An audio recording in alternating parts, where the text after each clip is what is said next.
On est aujourd'hui ensemble pour aborder le sujet des devis, qui n'est pas un sujet anodin quand on est en entreprise individuelle. Et du coup, il y a quelques éléments à connaître, même si la plupart des fonctionnalités des obligations sont prises en compte dans les logiciels, notamment dans Coline. Je vais commencer justement par vous présenter le sommaire. Donc sur les devis, on va parler d'abord du rôle. Qu'est-ce que c'est qu'un devis? Quand est-ce qu'on doit le faire? Quelles mentions obligatoires on doit inscrire sur les devis? Si on est assujetti à la TVA, qu'est-ce que ça change? La durée de conservation des documents et quelques petits éléments à connaître. Donc le rôle du devis, qu'est-ce que c'est? Le rôle du devis, donc c'est une proposition écrite que vous, entrepreneur, vous faites à votre potentiel client. Le devis, il décrit ce que vous allez proposer à votre client, donc le produit ou la prestation que vous allez vendre, et il précise aussi le tarif. Le devis, il a une durée de validité fixée. C'est-à-dire que si vous faites un devis aujourd'hui, si vous avez une durée de validité de votre devis de 30 jours, ben, au bout de 2 mois, il sera plus valable et les conditions ne seront plus les mêmes. Donc, il faudra rétablir un devis si votre client vous le demande. Le tarif, il ne peut pas évoluer pendant la période de validité. C'est-à-dire que la période de validité, en fait, elle vous couvre à la fois vous et à la fois le client. Elle vous couvre vous parce que si le devis est accepté, c'est un bon pour accord, donc c'est un vos contrat. Il couvre aussi le client parce que sur la validité du devis, si vous faites un devis aujourd'hui qui est valable 30 jours, dans 25 jours, vous pouvez pas dire à votre client non, finalement les tarifs ont augmenté. Donc, c'est pas le même montant du devis. Donc, ça protège aussi le client. Donc, vous ne pouvez pas augmenter, faire évoluer le tarif pendant la période de validité. Pour être validé et devenir un vrai contrat, c'est-à-dire qu'une fois validé, avec la mention bon pour accord donnée par votre client, il devient un contrat. Donc, ce contrat, il engage les deux parties. Alors, il engage à plusieurs choses. Il engage vous à réaliser la prestation, à livrer le produit qui est le cœur du devis. Ça, c'est votre engagement pour vous. Et votre client, ça l'engage à payer une fois que la livraison du service ou du produit a été effectuée. Donc, c'est un contrat qui est signé, qui est retourné avec la mention bon pour accord, vaut un contrat. Petite précision aussi par rapport au mail, un retour par mail, quelqu'un à qui vous envoyez un devis par mail qui vous répond en disant j'accepte le devis bon pour accord, le mail est une pièce juridique qui vaut accord. Quand est-ce qu'on doit faire un devis? Est-ce qu'on est obligé de faire un devis à chaque fois ou pas? Ça, c'est aussi une grande question qu'on a régulièrement sur le chat. On est obligé de le faire sur plusieurs cas de figure. La première cas de figure, c'est quand on fait une prestation de plus de 150 euros. Alors, sur certains secteurs d'activité, c'est un peu moins. Quand on parle de prestations, ça n'inclut pas les produits. C'est-à-dire que si vous vendez une télévision à 200 euros, vous n'êtes pas obligé de faire un devis avant. Là, on parle de prestations. Une prestation, c'est quelque chose que vous faites pour le client. Une prestation libérale, une prestation artisanale. Une prestation artisanale, c'est plus quelque chose qui est manuel. Une prestation libérale, c'est plus de l'accompagnement, du design, des choses qui sont plus de l'ordre de l'intellectuel. Donc, quand la prestation est supérieure à 150 euros, vous êtes obligé de faire un devis. Vous ne pouvez pas faire une facture avant de faire un devis. Pour toute prestation de réparation, travaux, dépannage aussi, vous êtes obligé de faire un devis. C'est-à-dire que si vous faites une réparation d'un électroménager, par exemple, avant que le client soit engagé à le payer, vous devez lui faire un devis qu'il accepte avant de faire la réparation. Et à la demande du client. C'est-à-dire que quel que soit ce que vous vendez comme produit ou comme prestation, si votre client vous demande un devis, vous êtes légalement obligé de le faire. Alors, vous pouvez bien évidemment ne pas répondre à sa demande, mais auquel cas vous perdez le client. Qu'est-ce qu'il y a comme mention obligatoire à mettre sur un devis facture? Les devis factures, c'est pas des documents anodins, ce sont des documents comptables et ce sont des documents qui, comme je le disais tout à l'heure, une fois qu'ils sont validés par votre client, deviennent des contrats. Donc, c'est des objets contractuels qui doivent avoir quelques mentions obligatoires.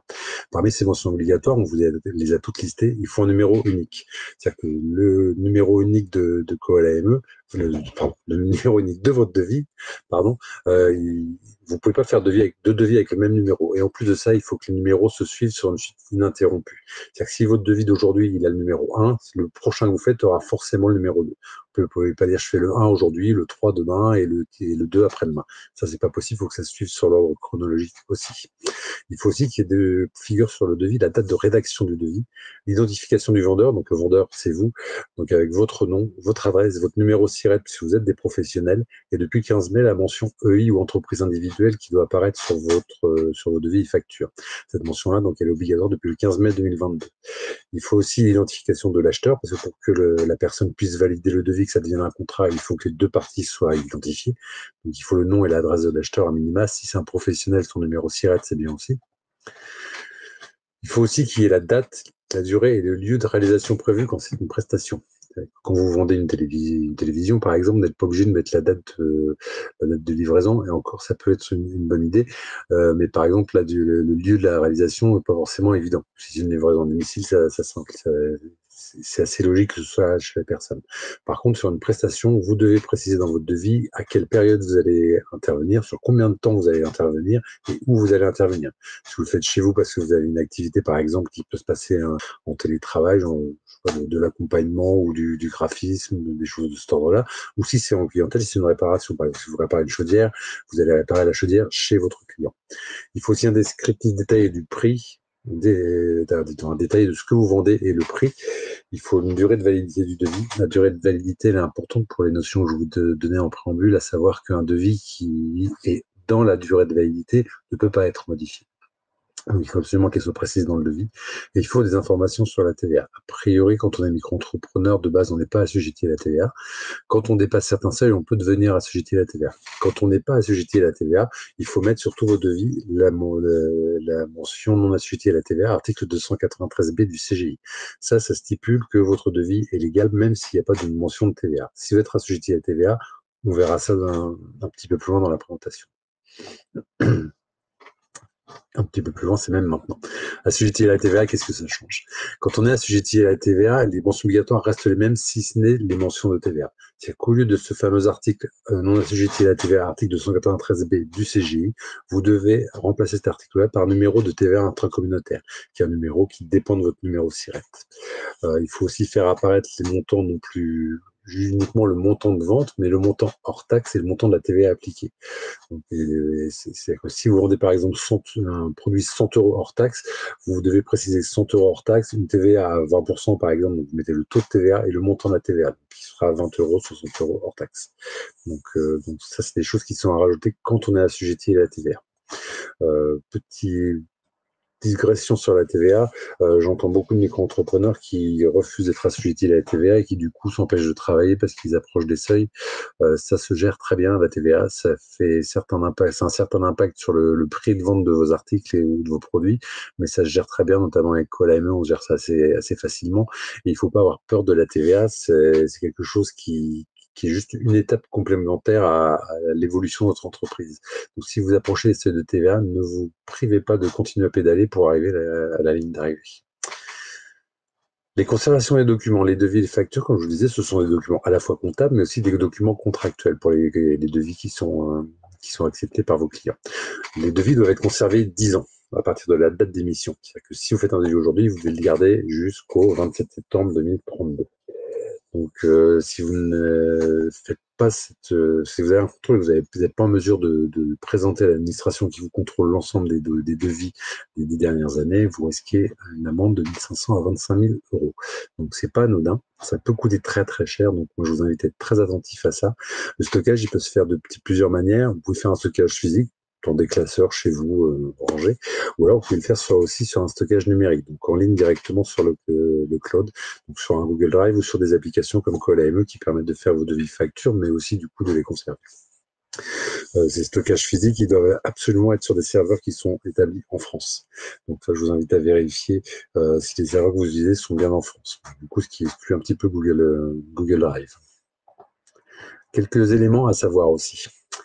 Parmi les éléments à savoir, le devis devient une preuve en cas de litige. C'est-à-dire qu'un devis, là on parle de devis accepté par votre client. C'est-à-dire que si vous faites un devis à votre client qui vous le renvoie par mail avec marqué bon pour accord dessus, ça devient un contrat.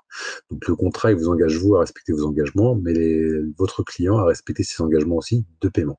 Donc les engagements de paiement de votre client, ça c'est la première chose. Et vos engagements à vous, ils vous engagent à produire la prestation réalisée ou à fournir le produit des devis, il vous engage aussi à le faire dans les temps et délais. C'est pour ça que sur les dates de réalisation, c'est obligatoire de les marquer. Parce que comme ça peut servir de preuve en cas de litige, si vous dites je vais faire une prestation du 1er au 10 octobre chez vous et que le 15 octobre, vous n'êtes toujours pas venu faire la prestation alors que le devis a été accepté avant le 1er octobre, là, vous êtes en tort. Donc là, un client peut vous demander réparation, peut vous demander dommage d'intérêt, peut annuler le devis.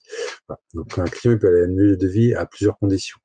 Un devis accepté. S'il accepte le devis, si vous avez, vous, un retard d'exécution de livraison de plus de 7 jours, le client peut dire j'annule le devis. Donc, il peut vous demander le remboursement des acomptes s'ils ont déjà été effectués.